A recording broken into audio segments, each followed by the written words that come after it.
démunis. Et c'est d'ailleurs c'est là que Déborah, notre invitée, va intervenir pour changer un peu ce regard sur les choses. Et Laurie, toi, je te propose de retrouver plus tard pour la séquence pour les séquences des astuces de Laurie, pour nous apporter concrètement comment on doit agir et réagir face à la crise. Avec plaisir. À tout à l'heure, Laurie. Bonjour Déborah, je suis ravie de te recevoir sur notre beau plateau de Petit deviendra grand. Merci d'avoir accepté notre invitation. Bonjour Isabelle, je suis ravie d'être là et je remercie aussi mon amie Laurie pour son invitation. Alors Déborah, je vais te présenter rapidement. Tu as, après des années dans l'enseignement, tu t'es reconvertie dans le coaching parental où tu es passionnée d'éducation dite informelle. Alors évidemment, j'ai quelques questions. Pourquoi on quitte l'enseignement ? Dans quelle classe tu enseignais et de quelle manière? Et puis surtout, tu nous expliques qu'est-ce que ça veut dire éducation informelle. Eh bien, écoute, moi, j'étais professeure des écoles essentiellement dans les classes de primaire, pas dans les maternelles. Ce que j'appréciais beaucoup, c'est avoir des démarches très différentes, faire travailler les enfants en groupe, leur faire des projets d'école, etc. J'ai passé 13 années magnifiques, mais au bout d'un moment, avec les effectifs importants, et puis j'ai eu l'impression d'avoir fait le tour du métier. J'ai eu envie, moi, de me réapproprier aussi certaines méthodes un peu moins cadrées. C'est ce qu'on va appeler l'éducation informelle, c'est-à-dire se détacher de la feuille blanche et du stylo et manipuler, tester des choses dans la nature, debout, allongé, partout où tu veux, et aider les enfants, du coup, à apprendre un peu différemment. Voilà. C'est sûr que pour les enfants, c'est fabuleux. C'est fabuleux. Les enfants apprennent plein de choses de façon différente de toute façon. Et voilà, après, j'étais passionnée par le coaching parental, par mon nouveau rôle de maman. J'ai voulu aider les mamans et comme ça a bien pris, voilà, j'ai continué comme ça. Donc toi, Déborah, aujourd'hui, tu es venue nous parler du Terrible 2. Et d'ailleurs, je crois même que tu as inventé une nouvelle expression pour le remplacer, ce Terrible. Voilà, je te laisse nous dire c'est quoi.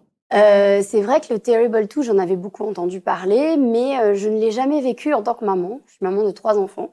Et je me suis un peu posé la question, mais pourquoi moi je ne l'ai pas vécu? Pourquoi mes enfants ne font pas de crise? Alors, je ne suis pas une maman exceptionnelle, mais j'ai peut-être une approche un peu différente. Moi, ce que je voyais chez mes enfants, quand ils ont eu entre 18 mois et 3 ans, c'était un émerveillement permanent. C'était la transition entre le petit bébé et le grand bébé, pardon, et le petit enfant.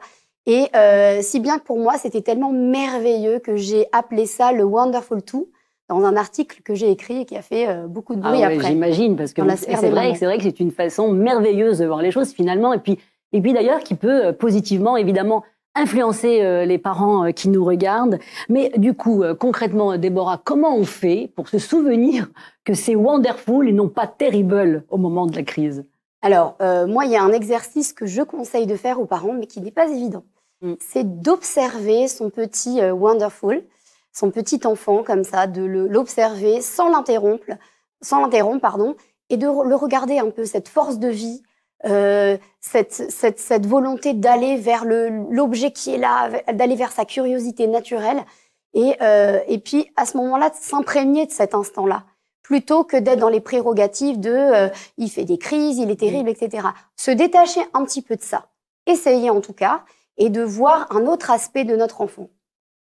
Est-ce que voir les choses de cette façon, elle peut réellement changer la dynamique familiale?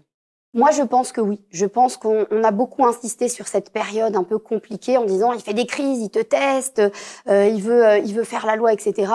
Moi, je ne pense pas qu'il teste les parents. Je pense qu'il a juste un élan de curiosité naturelle, un besoin de toucher, de sensorialité. J'aime bien cette image de se dire, voilà, on t'amène dans un magasin de gâteaux et on te dit, tu touches à rien. Non, moi j'ai envie de goûter, à tout. Et pour le petit enfant, le monde est un magasin de gâteaux.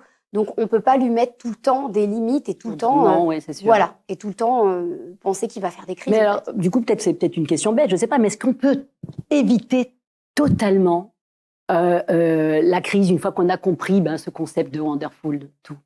Alors déjà, je tiens à préciser que je sais que c'est une période très difficile puisque justement l'enfant il s'intéresse à tout, donc il nous sollicite énormément.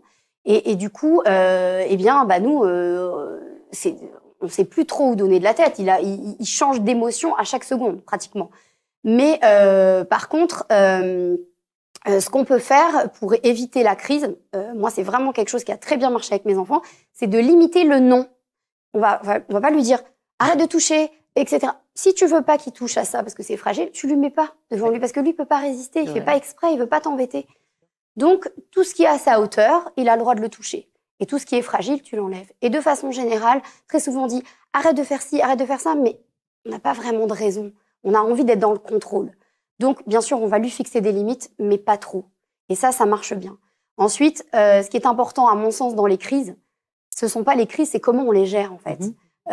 Des crises, on apprend énormément. Des enfants qui sont tout petits jusqu'à ce qu'ils grandissent, on crée un lien avec nos enfants parce que, justement, on l'accepte à toutes ces étapes avec ses côtés positifs et ses côtés négatifs. Moi, l'âge du Wonderful 2, c'est mon âge préféré. J'adore parce que voilà, bah, ils sont comme ça, ils s'émerveillent de tout et je trouve que c'est magnifique parce que c'est vrai que ce regard, finalement, bah, ça change la donne. Quand on a ce regard de c'est wonderful, que c'est beau, que l'évolution se fait comme ça, on peut être que émerveillé et donc éviter de criser nous-mêmes, de se dire ah non c'est terrible, là c'est très difficile. Donc à tous les parents, détachez-vous un petit peu de cette image du Terrible 2 et essayez d'envisager votre enfant comme un wonderful, mais je vais vous dire, même après, il est toujours wonderful. Oui, c'est magnifique. Bah, écoute, Déborah, merci infiniment pour tous ces éclaircissements et puis cette façon vraiment originale, empathique, bienveillante de voir les choses. Mais dis-nous, où est-ce qu'on peut te suivre, où on peut te retrouver pour approfondir un peu plus cette vision des choses tout en douceur dans la parentalité? Alors moi, je donne des conseils d'éducation et d'apprentissage le plus souvent sur Instagram. Mon compte, c'est Inspiration Maman au pluriel. Et puis, je reçois en ligne des parents et c'est nouveau aussi Akfar Saba pour du coaching parental, les mamans ou les parents ensemble. Et je suis en parallèle en train d'écrire mon premier livre sur l'éducation, voilà, qui va résumer un petit peu ma vision. On te recevra alors la prochaine fois pour nous en parler. Avec grand plaisir. Exceptionnel. Bah, merci beaucoup, Déborah. Merci.